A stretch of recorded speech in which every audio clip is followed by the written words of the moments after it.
जनतेच्या हक्काचा बुलंद आवाज। शिंदेचं करायचं काय? खाली डोकावरती पाय। एकनाथ शिंदेचं करायचं काय? खाली डोकावरती पाय। अजित पवारचं करायचं काय? खाली डोकावरती पाय। अजित पवारचं करायचं काय? खाली डोकावरती पाय। मुर्दाबाद मुर्दाबाद, राज्य सरकार मुर्दाबाद, मुर्दाबाद मुर्दाबाद, राज्य सरकार मुर्दाबाद। देश की ब्रिगेड, संभाजी ब्रिगेड, देश की ब्रिगेड, संभाजी ब्रिगेड। जय जिजाऊ।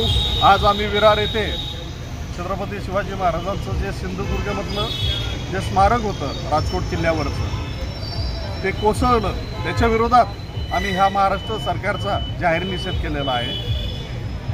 आज आम्ही सर्व संभाजी ब्रिगेडचे पदाधिकारी व काही शिवप्रेमी असं विरारमधले जे ह्या ठिकाणी येऊन त्या सर्वांनी आम्हाला सहकार्य करून आमच्या ह्या निषेधामध्ये सामील झालेले।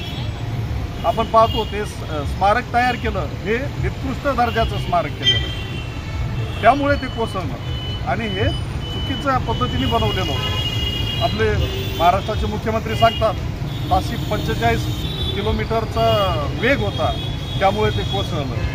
असं शक्यच नाही, 545 किलोमीटरचा वेग असताना ते कोसळणं।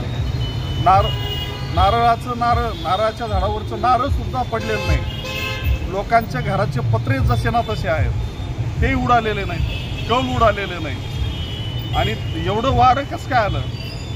मला वाटतं हे वारं यांच्या घरातून भ्रष्टाचाराचं वारं निघालेलं, यांनी तो भ्रष्टाचार केलेला आहे। हा जो त्यांनी स्मारक बनवलं राजकोट किल्ल्यावरनं, हा पुतळा याचं बजेट होतं 38 करोड। त्या 38 करोडपैकी यांनी 1 करोडमध्ये तो पुतळा बनवला आहे, स्मारक तयार केलं आहे। आणि 37 करोड या महाराष्ट्राचे सार्वजनिक बांधकाम मंत्री रवींद्र चव्हाण, तसेच मुख्यमंत्री गृहमंत्री देवेंद्र फडणवीस आणि मुख्यमंत्री एकनाथजी शिंदे, तसेच उपमुख्यमंत्री अजित पवार यांनी त्याच्यामध्ये भ्रष्टाचार केला। म्हणजे एवढा भ्रष्टाचार, हे सर्व भ्रष्ट नेते, यांचा निषेध झालाच पाहिजे। हे छत्रपती शिवाजी महाराजांच्या आशीर्वादाने निवडून आलेले, हे म्हणतात घेऊ छत्रपतींचा आशीर्वाद आणि देऊ चोराला साथ, अशी सध्याची परिस्थिती।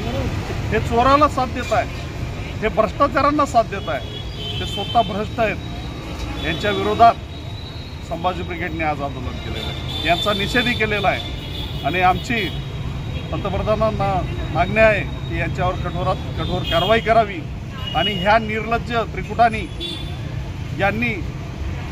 यांना लाजा वाटल्या पाहिजे, यांनी राजीनामा दिला पाहिजे, हे आमची मागणी। यांची जर नैतिकता असेल हे राजीनामा देतील, नाही तर समजून घ्यायचं चोराला साथ देणारे हे चोर आहेत। जय जिजाऊ जय।